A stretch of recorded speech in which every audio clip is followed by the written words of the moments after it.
Paz, igreja, amém? A hora que o pastor falou sobre calor, a gente fica meio mole, né? Eu lembrei que hoje eu li sobre Jesus sendo tentado no deserto, e em Marcos fala que tinha muitos animais peçonhentos lá, mas que os anjos o protegiam, os anjos estavam com ele.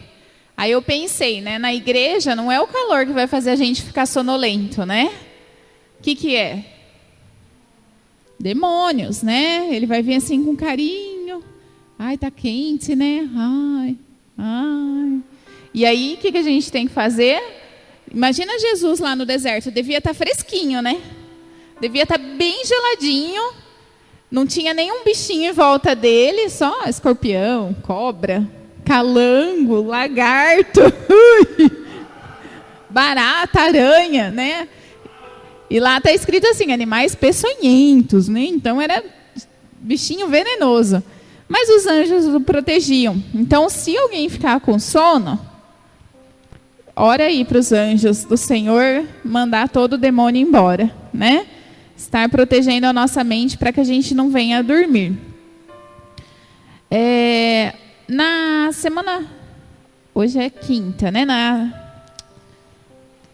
Domingo, né? Na verdade, esse esboço dessa pregação já estava pronto fazia algum tempo. E aí, no domingo, né, eu comentei com o pastor que eu gostaria de passar para a igreja. Aí ele começou falando tudo que eu tinha anotado. Eu falei, ele já falou tudo, né? Aí o Renan vem e fala em cima do que ele falou. Eu falei, agora o Renan já falou tudo. Aí hoje o pastor veio e fala de novo. Então tá bom, só vou reforçar, sabe, revisão? Vai ver, assim, por acaso, pode ser que a gente esteja precisando, né? Pode ser, não sei por que acontece isso. Mas realmente, até os textos que o pastor falou no domingo são os mesmos, né? Não todos, mas textos que o pastor comentou no domingo são os mesmos. Algum tempo atrás, eu peguei Mateus para ler, e lendo ele numa sequência mesmo. Então, comecei lá do 1 em diante, e interligando um capítulo ao outro.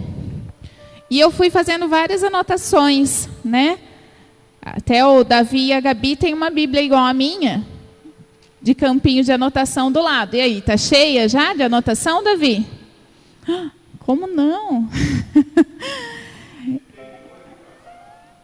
Não, mas essa é para riscar mesmo. Essa tem o campinho certo, não precisa ter dó. E aí, eu fui fazendo anotações de todos os pontos que eu achava muito importante. E depois eu peguei tudo isso e fiz um resumão para mim, que aí é o que eu vou compartilhar com a igreja, sobre o livro de Mateus. E aí eu até coloquei uma pergunta no começo, que diz assim, né? Você se sente incompleto? Pensa um pouquinho, né? Vão dar um minuto para você pensar. Você se sente incompleto? Ou ao contrário, né? Você se sente completo? Pensa um pouquinho aí. Cada um em si, né? O pastor acabou de passar algo sobre salvação. E aí, referente a essa pergunta, você se sente incompleto? Eu coloquei, né? Talvez não se sinta salvo.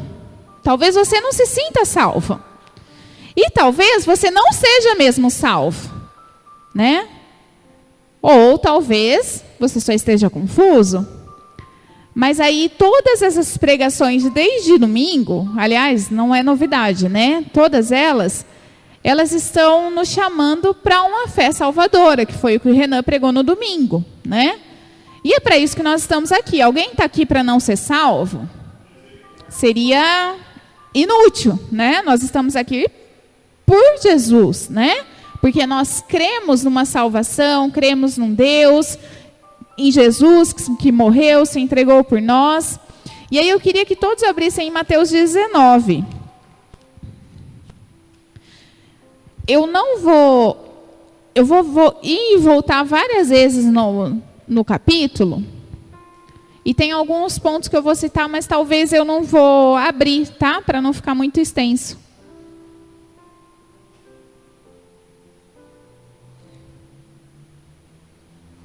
Então, essa pergunta é muito importante a gente meditar sobre ela, se nós nos sentimos incompletos.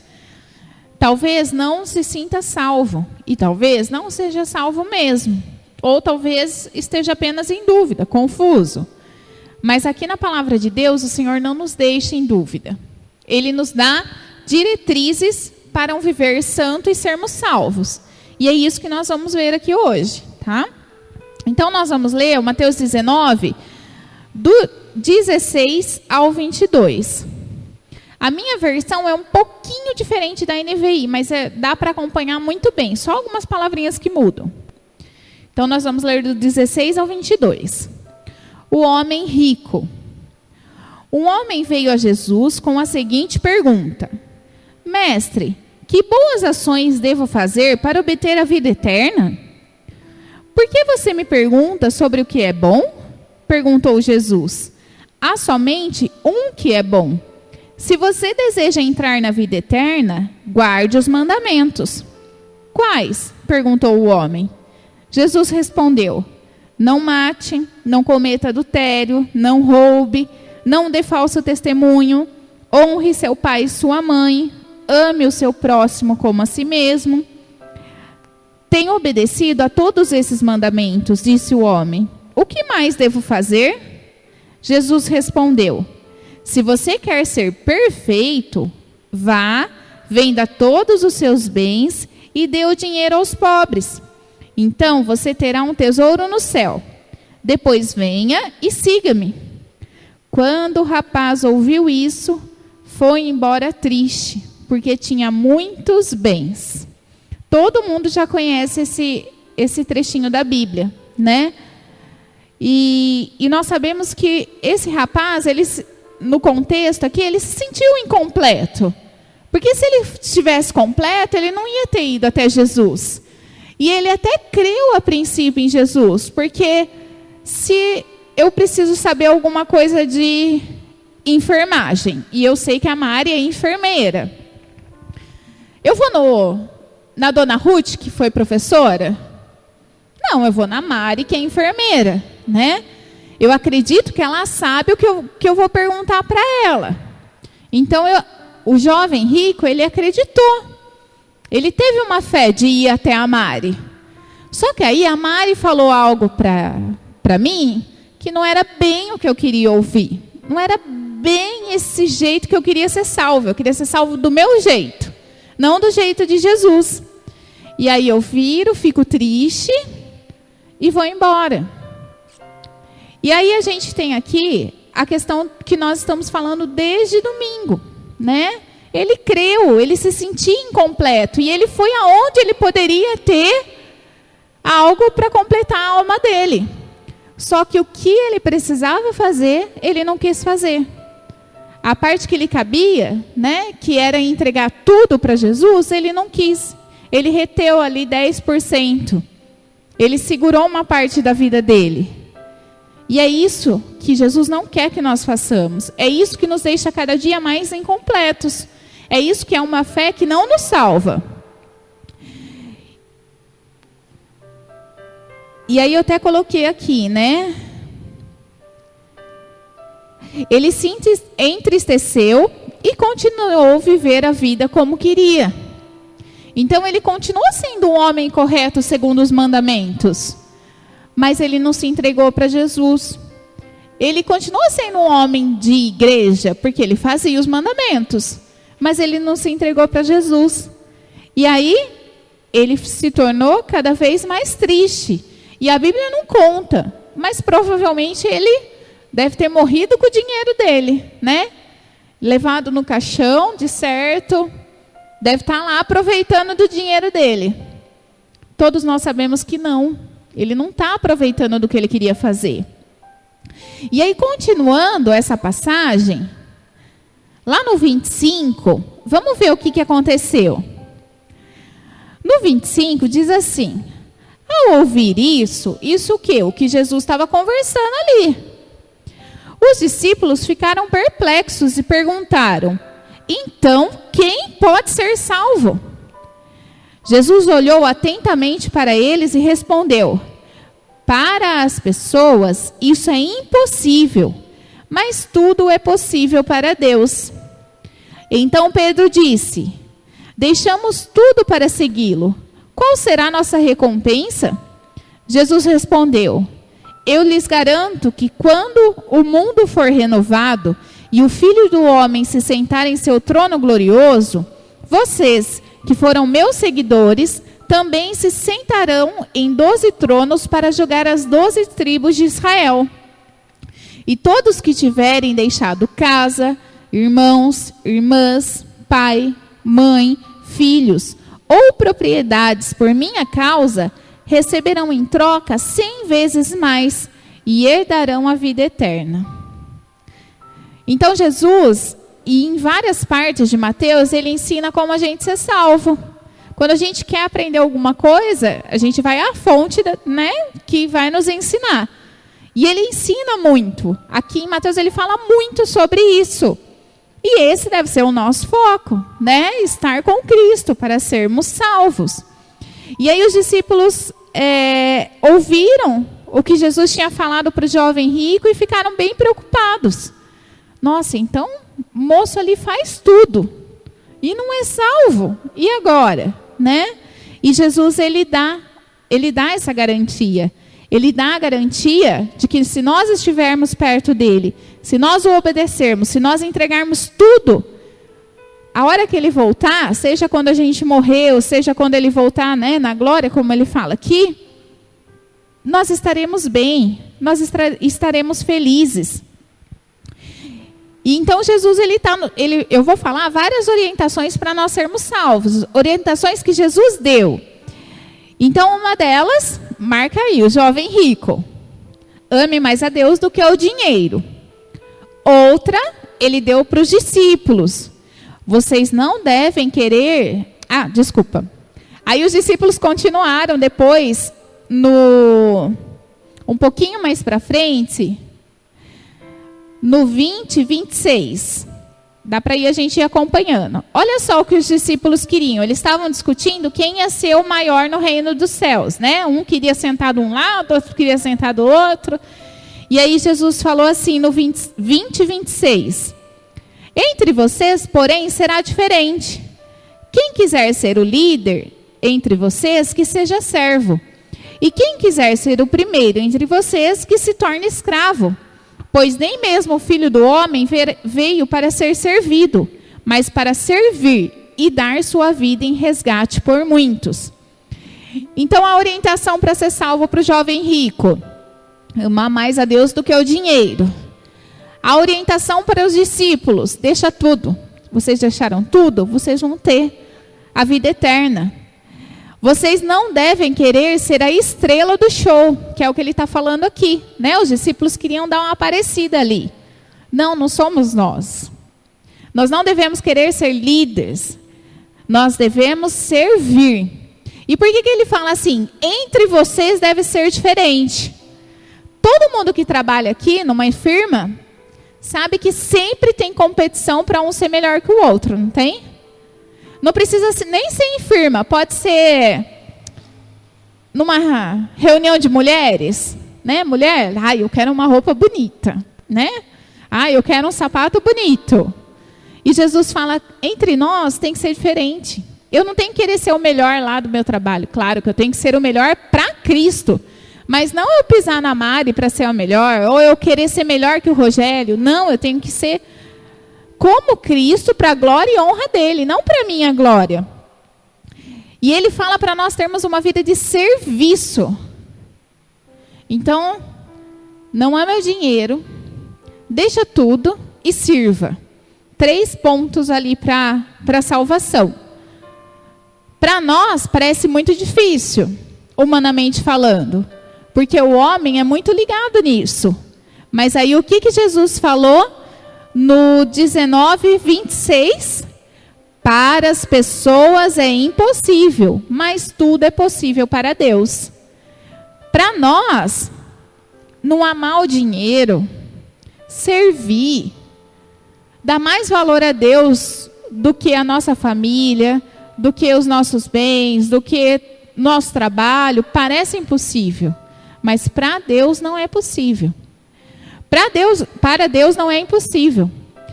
Só que nós estamos aqui hoje. Assim como o jovem rico, nós sabemos onde tem a fonte. E aí Jesus está nos ensinando. E aí vai caber a nós termos uma fé salvadora ou uma fé que simplesmente está aqui para melhorar as nossas vidas, né? Para nos deixar melhores. E não é isso que Deus quer. Não é para isso que nós estamos aqui. E aí a gente falando, né? Falou agora sobre os fariseus, né? O moço da pregação. Os fariseus e mestres da lei também foram expostos ao seu pecado e viram a verdade. Eles viram a verdade. Isso está escrito em Mateus 21:45. Vamos um pouquinho para frente. Todo mundo lembra da parábola dos lavradores maus? Sim, amém? Que Jesus fala, né? Que o dono da lavoura lá arrendou a lavoura e aí mandou um para ir cobrar lá os lucros. Aí quem estava arrendado prejudicou quem foi lá cobrar.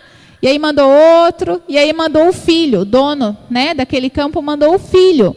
Pois pensou, certamente respeitarão o meu filho. Só que eles respeitaram? Não, eles mataram até o filho do dono do campo ali. E Jesus estava contando essa história. E quem estava ali? Os fariseus. Aí lá no verso 45, diz assim: quando os principais sacerdotes e os fariseus ouviram essa parábola, perceberam que eles eram os lavradores maus a que Jesus se referia. Queriam prendê-lo, mas tinham medo das multidões, pois elas o consideravam um profeta. O pregador acabou de falar, né, que alguns dos fariseus creram, mas para não serem expulsos da sinagoga, eles ficaram quietinhos, né, não confessaram a sua fé. E aqui em Mateus fala que eles entenderam que o lavrador mau era eles. Eles entenderam que Jesus estava falando deles. Só que eles reconheceram? Não. O que gerou neles? Ódio, raiva. Eles ficaram bicudos, emburrecidos. E aí eles queriam prender Jesus ali naquela hora. Eu preciso matar esse homem, porque ele está expondo o meu pecado. Só que eles não fizeram isso naquela hora, porque tinha muita gente perto. Mas dentro deles, eles já estavam matando Jesus. Dentro deles, eles já rejeitaram aquela palavra. Então, eles foram expostos ao pecado. Assim como nós temos sido expostos ao pecado dia após dia de encontro aqui, né? E também nas nossas casas, quando a gente pega a Bíblia. E aí, o que a gente faz com isso? Quer matar Jesus ou muda? Faz igual o jovem rico? Ó, seu pecado é esse, é o dinheiro. Fico triste e vou embora e continuo tocando minha vida, né? Como é o vai e boi, né? Continuo vindo na igreja, mas aquela coisa que eu sei que está errada, eu não vou deixar. Mas olha aí o que acontece. Cada vez mais o nosso coração vai se endurecendo. Assim como aconteceu com os fariseus aqui. Eles escolheram permanecer como estavam e colher as consequências. Isso, eu vou ler aqui para vocês. Eu não vou pedir para vocês abrirem, porque agora a gente vai mesmo de um para outro. Quando eu coloquei aqui, né, que eles escolheram colher as consequências, por quê? Porque no versículo 41, Jesus termina a parábola assim, ó. O que vai acontecer com esses lavradores maus? Os próprios fariseus responderam, no 41. Os líderes religiosos responderam: ele os matará cruelmente e arrendará o vinhedo para outros que que lhe darão sua parte depois de cada colheita.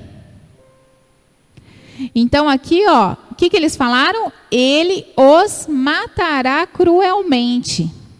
Os fariseus entenderam que o dono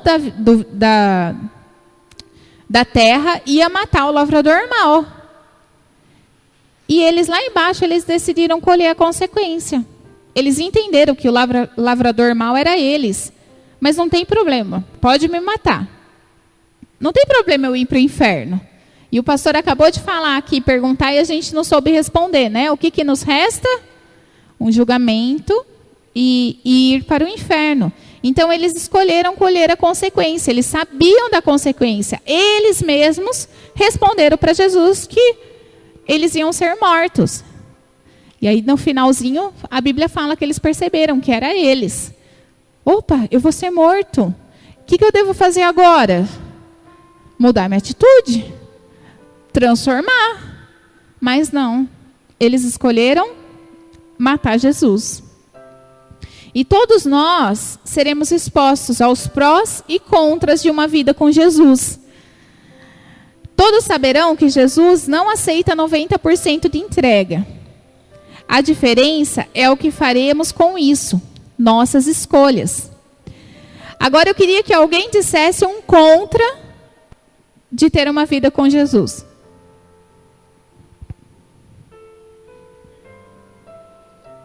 Todos nós seremos expostos aos prós e contras, né? O que tem a favor da gente ter uma vida com Jesus? Dá para fazer uma lista? Gigante, né? Não dá. Nem olhos viram, nem ouvidos ouviram. Então não vai dar para a gente fazer a lista de tanta coisa. Agora, se a gente for fazer a lista do contra, qual o malefício de seguir Jesus? Não vai ter. Não vai ter. Porque até aquilo que o ser humano acha que é ruim ele deixar por Jesus, lá no fundo, todo mundo sabe que isso faz mal. Né? Vou dar um exemplo. Pegar o exemplo das crianças de terça-feira, né? Celular. A gente não quer deixar o celular, mas eu sei que faz mal o celular. Se Jesus pede para eu deixar o celular, é porque ele sabe que faz mal para mim. E mesmo que eu não queira deixar, lá no fundo eu sei que ele está certo. E aí o que inconscientemente a gente faz? Se eu pudesse, eu matava esse Jesus. Eu rasgava essa Bíblia. Mas não vou fazer isso porque eu sou crente. Né? Vamos continuar seguindo porque eu sou crente. Os fariseus fizeram literalmente. Mas nós precisamos estar atentos para não fazer aqui dentro, nos nossos pensamentos, né? E é isso que vai matar a gente. Se nós continuarmos batendo contra os aguilhões, né? Vai machucar, vai doer, a gente vai ficar mancando e a gente vai morrer. E aí Jesus, né, respondeu, lá onde que a gente leu, né, no 19:26, ele respondeu quem que poderia ser salvo. Como a gente poderia ser salvo? Através de Deus, através de Jesus. E aí eu comentei numa terça-feira, não foi, acho que não foi a última, a outra, que também referente a tudo que eu estava lendo aqui em Mateus, se nós podemos ser salvos apenas por Jesus, e Jesus ele é tão maravilhoso que ele nunca nos deixa sozinhos, né? Se eu tenho uma decisão para tomar, que talvez eu não queira tomar muito essa decisão, Jesus nunca vai me deixar sozinho. E é o que a gente sempre fala do jovem rico. Ele não ia passar necessidade. Ele não ia ficar pobre. Ele ia ficar muito mais rico. Talvez não rico de dinheiro, mas rico dentro dele, a alegria, a paz, a felicidade, porque ele era incompleto. Só que ele preferiu continuar incompleto com o dinheiro dele do que completo com Jesus.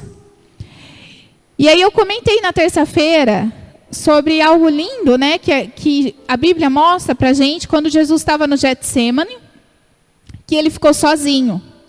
Ele levou os seus discípulos para ficar com ele, mas eles não conseguiram, eles dormiram. E desde ali do Getsemane ele ficou sozinho. E lá na cruz, ele ficou sozinho também. E ele não levou só os nossos pecados. Ele também levou toda a dificuldade para a gente vencer os nossos pecados. Porque se ele está comigo, eu não vou morrer para vencer os meus pecados. Não vou sofrer para vencer os meus pecados. Porque ele vai estar dentro de mim e transformar os meus pensamentos. Até o ponto que, claro, nós vamos ter desejos, né? Meu pecado é esse celularzinho que está aqui em cima. Eu tenho que ter atitude. Eu não vou pegar esse celular. E quem vai me ajudar é Cristo. Quem vai me ajudar é Jesus, porque ele já ficou sozinho lá na cruz e no Getsemane para eu não ficar sozinha.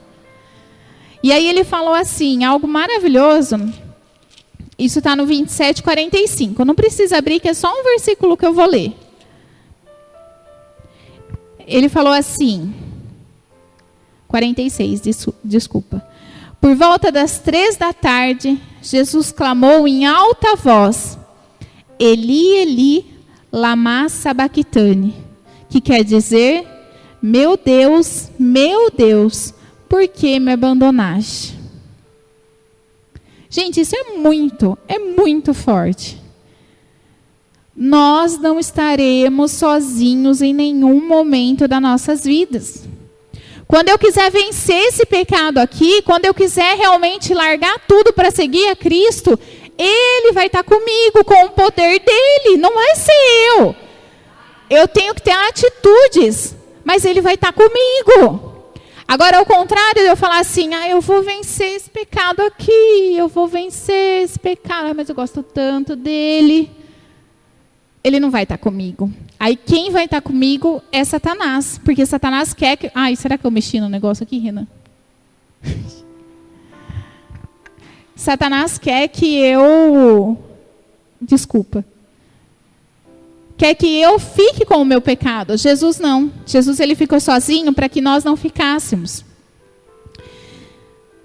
E aí pensando... Segue a sequência aí do raciocínio. Tá dando para entender? Agora a gente vai falar um pouquinho sobre Judas. Nós falamos do jovem rico, nós falamos dos discípulos, nós falamos dos fariseus e agora a gente vai falar sobre Judas. Judas teve muitas chances de não agir conforme seu pensamento. O próprio Jesus já havia o alertado. Ele poderia ter se arrependido. Aí, depois que ele viu o que ele tinha feito, né? Quando Jesus estava lá preso, veio lá um remorso no coração dele, e isso eu até comentei sábado. Ele teve muitas chances, mas ele concretizou o seu mau desejo. Depois que o mau desejo dele foi concretizado, Satanás fez assim para ele, abriu o olho dele. Olha lá, você entregou um homem santo, você entregou o Filho de Deus. E aí, Satanás colocou o que nele? Remorso. E depois que ele viu o que ele tinha feito, não tinha mais como corrigir, fisicamente falando. Veio o remorso, e aí Judas foi procurar consolo, não perdão. Ele foi procurar consolo. E ele foi aonde? Nos fariseus. Ele foi nos fariseus e falou, eu pequei. Eu fiz uma coisa errada. E agora? Sabe o que os fariseus falaram para ele? Problema seu. Problema seu, não tem nada a ver com isso. Não foi eu que fiz, foi você. Judas, ele não se arrependeu, porque ele não foi na fonte. Ele deveria ter corrido nos discípulos, né? Não dava para correr em Jesus, que estava lá apanhando, preso. Ninguém ia deixar Judas talvez chegar perto dele. Ou até ia deixar. Judas ia conseguir, assim como aquela mulher com fluxo de sangue, né? Ele devia ter ido na fonte. Jesus, gritado de longe, eu pequei, eu fiz errado. Meus irmãos, né, os discípulos, me ajudam, olha o que eu fiz.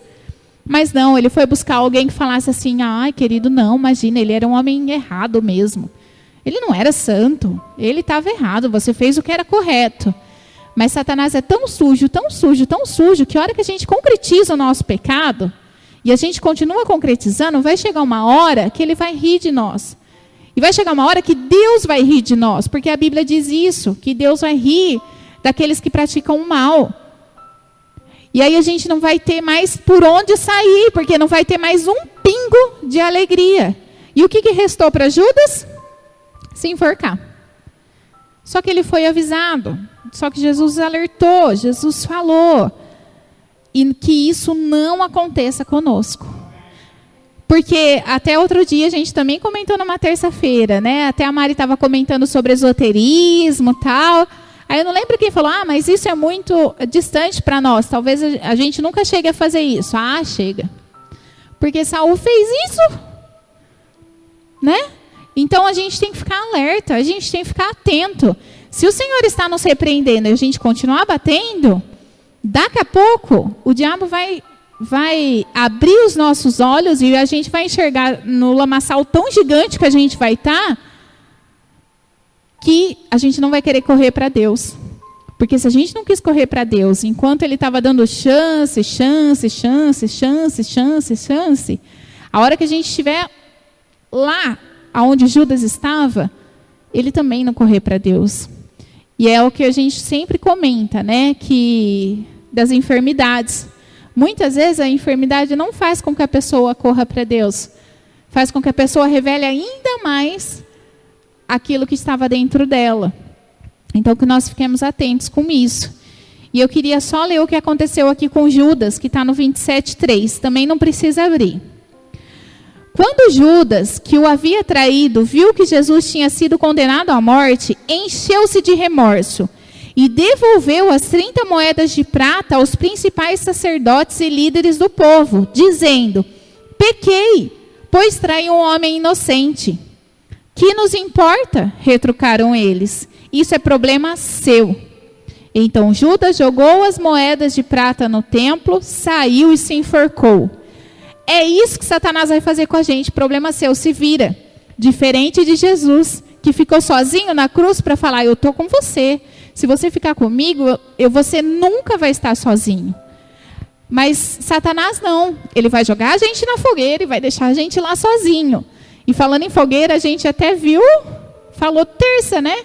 Sobre Sadraque, Mesaque e Abidnego. Nem na fogueira a gente vai ficar sozinho se nós estivermos com Jesus. O endurecimento do coração é tanto que conscientemente o ser humano se lança no inferno e leva quem estiver perto com ele com alegria. Deu para entender? O endurecimento é tanto que conscientemente o ser humano se lança no inferno e leva quem estiver com ele, perto dele, com alegria.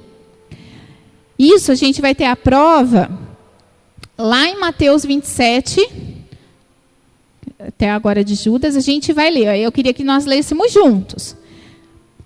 Mateus 27, do 22 ao 25. A hora que eu li isso, a gente estava de noite, estava eu e o Ricardo no quarto, eu quase matei ele de susto. Eu falei: meu Deus, isso é muito sério. Mateus 27, do 22 ao 25. Pilatos perguntou: e o que farei com Jesus, chamado Cristo? Crucifique-o, gritou a multidão.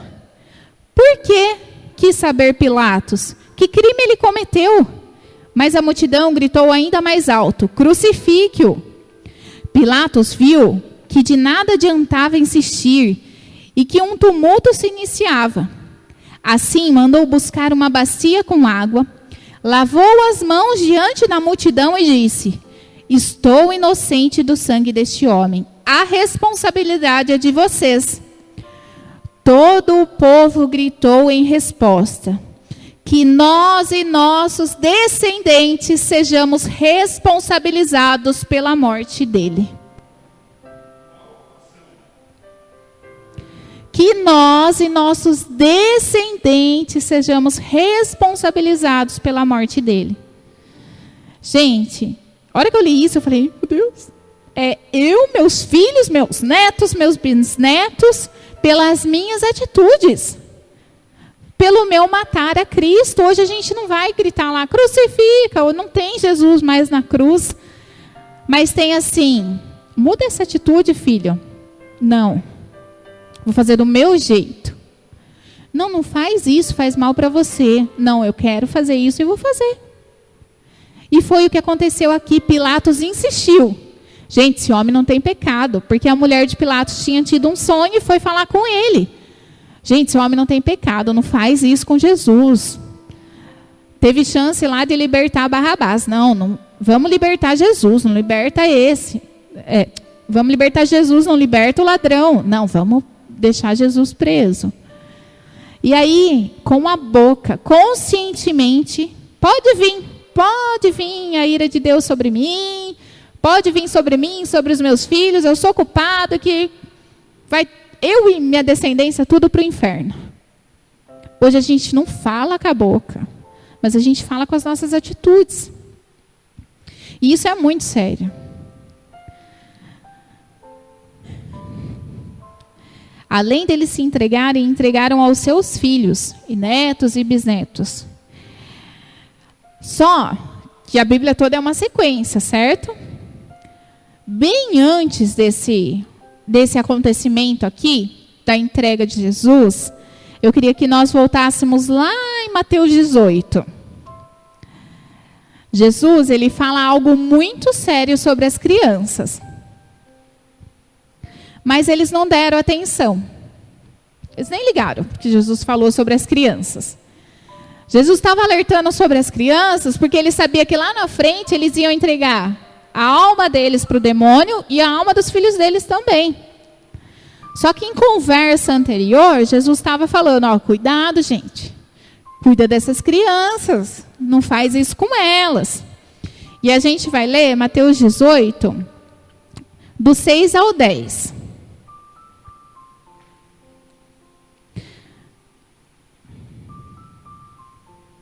Só para contextualizar, né? Vamos do 2. Mateus 18, 2. Então Jesus chamou uma criança pequena e a colocou no meio deles. Em seguida disse, eu lhes digo a verdade. A menos que vocês se convertam e se tornem como crianças, jamais entrarão no reino dos céus. Quem se torna humilde como essa criança é o maior no reino dos céus. E quem recebe uma criança como esta em meu nome, recebe a mim. Mas se alguém fizer cair em pecado um destes pequeninos que em mim confiam, teria sido melhor ter amarrado uma grande pedra de moinho ao pescoço e se afogado nas profundezas do mar. Quanto sofrimento haverá no mundo por causa das tentações para o pecado? Ainda que elas sejam inevitáveis, aquele que as provoca terá sofrimento ainda maior. Portanto, se a sua mão ou o seu pé o faz pecar, corte-o e jogue-o fora. É melhor entrar na vida eterna com apenas uma das mãos ou apenas um dos pés, que ser lançado no fogo eterno com as duas mãos e os dois pés. E se seu olho o faz pecar, arranque-o e jogue-o fora. É melhor entrar na vida eterna com apenas um dos olhos, que ser lançado no inferno de fogo, com os dois olhos. Tomem cuidado para não desprezar nenhum desses pequeninos, pois eu lhes digo que no céu os anjos deles estão sempre na presença do meu Pai Celestial. Gente, é um contexto. Jesus estava falando sobre as crianças. Jesus estava falando sobre salvação. E eu até comentei isso com a Rafa há algum tempo. Eu grifei. O versículo 7, a segunda parte, diz assim. Vou ler o 7 inteiro. Quanto sofrimento haverá no mundo por causa das tentações para o pecado? Pausa. Vai ter sofrimento para as crianças, não vai? Por causa das tentações? Eles vão ter um monte de tentações. Ainda que elas sejam inevitáveis, as tentações, aquele que as provoca terá sofrimento ainda maior. Rafa, já tem aqui, obrigada. O que ele está falando, viu? As crianças já vão ter tentação suficiente. Mas se você pai, mãe, tio, vovô, provocar essas tentações, elas vão ter sofrimento ainda maior. É o que Jesus está falando aqui. E aí eu até coloquei do ladinho, não ofertar tentações às crianças. Elas, as tentações, já virão naturalmente. E o que é a gente ofertar tentações a eles? Primeiro, ensiná-los a rejeitar a Deus. Primeiro passo, né? Ensiná-los a pecar, que é o que Jesus está falando aqui, ó. Viu? Se sua mão está fazendo você pecar, e esse pequenino aqui, ó, essa criança aqui está vendo você pecar, arranca essa mão e joga fora. Pelo menos você vai para o céu e essa criança vai junto. Porque ai da gente que faz o nosso filho pecar. Isso, por que eu estou falando isso sobre as crianças? Porque lá na frente a gente acabou de ler que eles se entregaram e entregaram os seus filhos. A gente está falando sobre salvação, como sermos salvos. E aqui Jesus está falando de salvação e está falando das crianças. Então é algo tudo interligado. E até lembra quando eu falei que eu busquei respostas em Deus para educar os meus filhos? Porque como eu vou explicar para eles que os amiguinhos deles têm televisão em casa e eu não tenho? Né? Daqui a pouco eles vão vir falar, mãe, mas não tem televisão em casa? E aí a gente pensa, né? Ai, mas todo mundo tem. Ai, meu filho, tadinho. Ele vai ficar, né, excluído da sociedade. Aí a Bíblia diz pra gente, eles já vão ter tentação suficiente. Não coloca mais uma lá na frente deles, não. Não coloca mais coisa para eles se enfiarem no pecado. Não dá mais coisas para eles se afundarem. Esse mundo já vai dar o suficiente. Que não sejamos nós, com as nossas atitudes, más ações, entregando as nossas vidas para Satanás e a da nossa descendência também. Gente, isso é questão de salvação. Questão de salvação é vida ou morte. Não é questão assim, põe um sapato ou põe sandália? Põe bermuda ou põe calça? Se for bermuda, se for calça, você vai continuar sendo o mesmo. Agora, se for salvo, se não for salvo, não tem... É muito oposto. Não tem salvação. Ou você está salvo e está salvo, ou você não está salvo e não tem salvação. Você está lá, não tem mais como sair. E que a gente possa pegar a Bíblia e que ela nos ensine. E que ela nos ensine. E Jesus fala isso para a gente. Exatamente isso. Quer ver? Deixa eu ver se está aqui no 19, 13, 15. Só para finalizar essa parte das crianças, no 19, 13, 15, está assim, ó. Desculpa, do 13 ao 15. Certo dia trouxeram crianças para que Jesus pusesse as mãos sobre elas e orasse em seu favor. Mas os discípulos repreendiam aqueles que as traziam. Jesus, porém, disse: deixem que as crianças venham a mim, não as impeçam, pois o reino dos céus pertence aos que são como elas. Então, antes de ir embora, pôs as mãos sobre a cabeça delas e as abençoou. E eu já me coloquei na cena, né? As criancinhas lá, eu já coloquei o Pedro e o Lucas lá, né? Vai lá, filho, vai lá ver Jesus. E Jesus passando a mão neles, né? Jesus amava as crianças, ele ama as crianças, por isso que ele deixou escrito para a gente. E teve um outro episódio, um pouquinho mais para frente, isso está em 21, 15 e 16, que diz assim: quando os principais sacerdotes e mestres das leis viram esses milagres maravilhosos e ouviram até as crianças no templo gritar: Hosana, filho de Davi, ficaram indignados. Está ouvindo o que as crianças estão dizendo? Perguntaram a Jesus. Sim, respondeu ele. Vocês nunca leram nas Escrituras? Elas dizem: ensinaste crianças e bebês a te dar louvor. O pastor acabou de falar isso. Aqui era quando Jesus estava no templo. E aí todo mundo começou a gritar, Hosana, Jesus, filho de Davi. E as criancinhas começaram a glorificar a Deus. E os fariseus ficaram indignados. Gente, até as crianças estão dando louvor para esse homem. O que está acontecendo? Quem é esse homem? E foram indagar a Jesus, né? Você está ouvindo o que até as crianças estão dizendo? E aí Jesus falou, vocês nunca leram nas escrituras? Elas dizem, ensinaste crianças e bebês a te dar louvor. Os nossos filhos vão testemunhar para o mundo a Jesus. Todo mundo vai olhar para os nossos filhos, esse é o plano de Deus. Fala assim, nossa, mas que criança é essa? Que criança diferente? Que criança que glorifica Jesus, que obedece a Jesus, que fala de Jesus, que vive Jesus. Falar é meio, né? Porque falar a gente fala, mas que vive, né?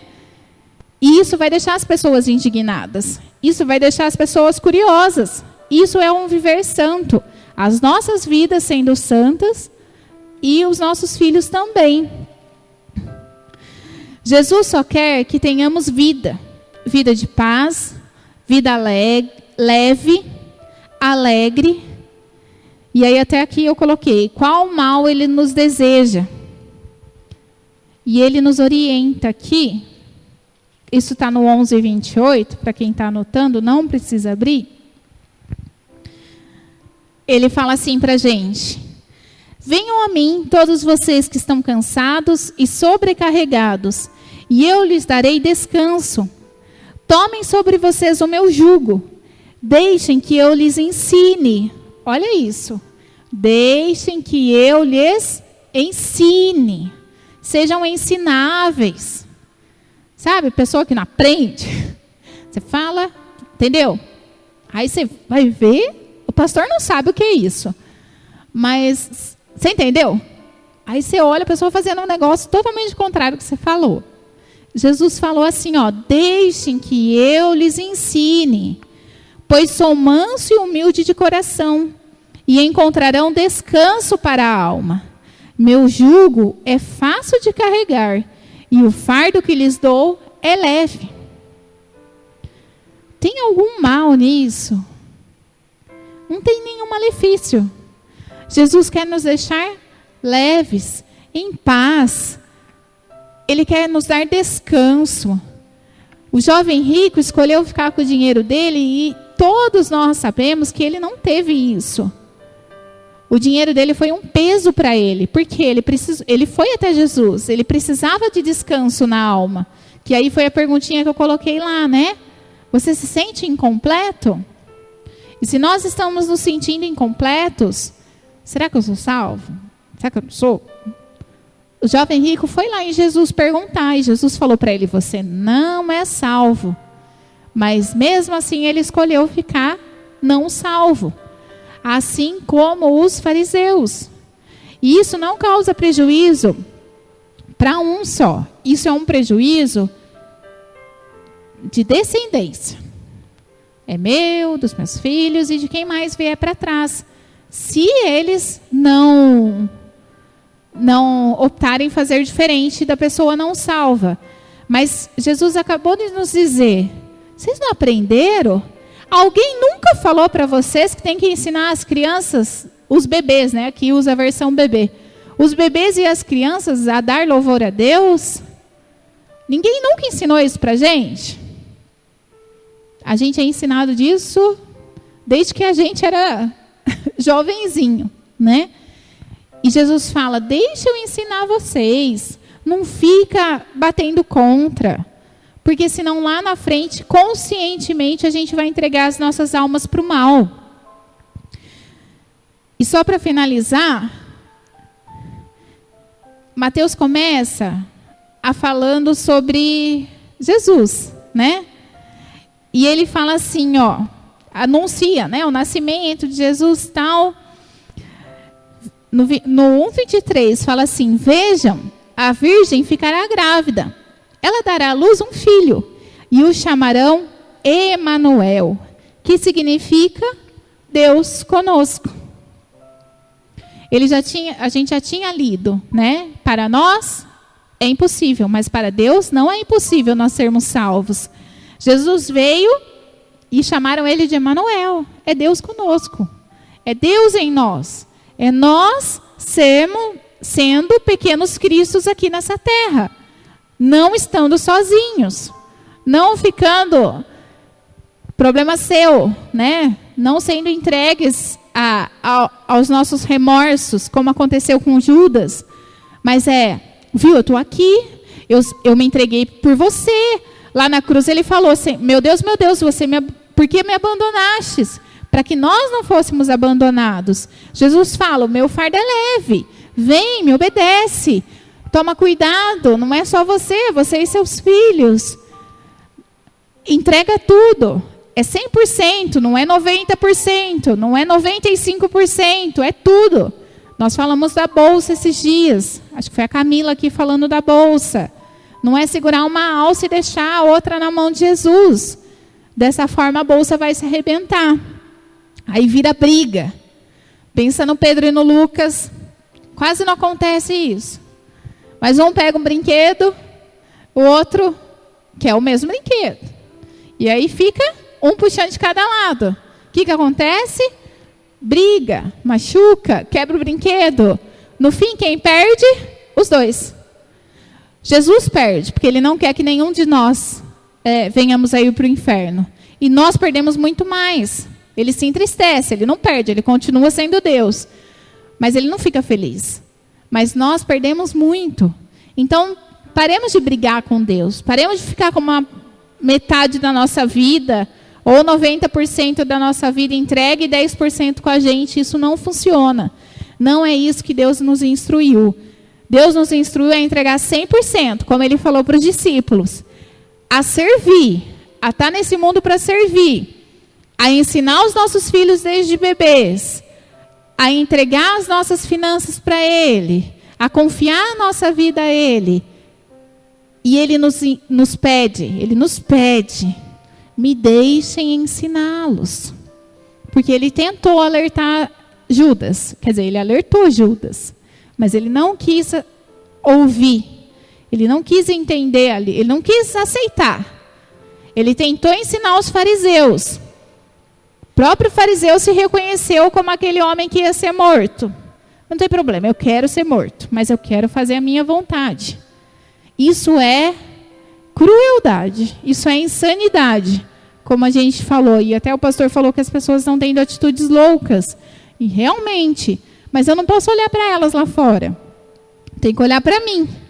Diante da palavra de Deus, será que eu estou escolhendo ficar com a minha mão e ir para o inferno? Será que eu estou escolhendo ficar com o meu olho e ir para o inferno? É melhor eu ir para o céu sem nada. É melhor eu ir para o céu,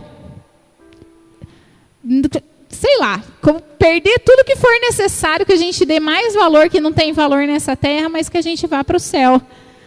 E até eu lembrei de um pastor uma vez, porque jovem, não a gente, né, que a gente já superou essa fase, mas talvez alguns jovens mais para frente pode chegar lá uma amiga para a Gabi, você não vai fazer tatuagem? Porque quem não fizer tatuagem daqui a uns anos vai ser ET, né? Aí a Gabi, posso fazer tatuagem? Aí eu lembro que esse pastor falou assim, filha, melhor você não fazer tatuagem, porque se você fizer tatuagem, for para o inferno com a tatuagem, você não vai dar nem bola para essa tatuagem. É melhor você ficar sem tatuagem e fazer o que é certo. E é isso nas nossas vidas. É melhor a gente abandonar esse pecado, que não vai fazer nada de bem para nós, assim como uma tatuagem, que não tem benefício algum, e a gente ir para o céu, do que ficar com, mas eu queria tanto fazer isso.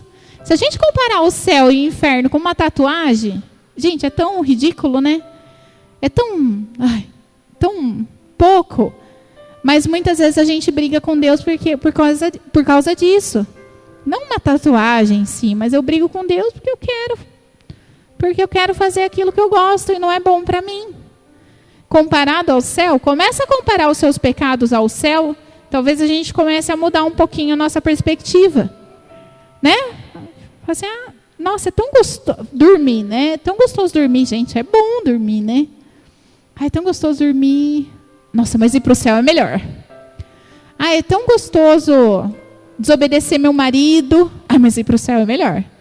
Vamos começar a treinar a nossa mente, porque se a gente viver com a nossa mente carnal, com os nossos pensamentos ligados nessa terra, de qualquer forma a gente não vai para o céu.